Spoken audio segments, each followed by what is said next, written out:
यो Facebook content हो कि यो लन्टेन यसका भएको साँडो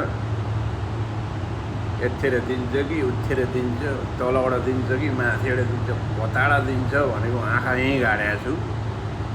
भुत्लो भ्याङ कि सिप लागेन भरे भ्युज पनि गइ छ गुडुङडुङ गोली गए नि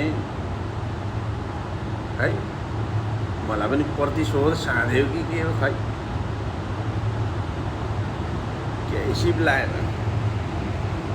यो सोसियल मिडियाबाट खैतामकोमै हुन्न केटा भनेको छु। यो मेहनत नगरिकन फल त पाइँदैन, मेहनत त गरिरहेको छु। यसका बाद खै अब मलाई पता आएन कि हेला गरौँ कि पक्षपात गरौँ कि के भन्न सकेन हौ मैले त। यस्तै छ जिन्दगी।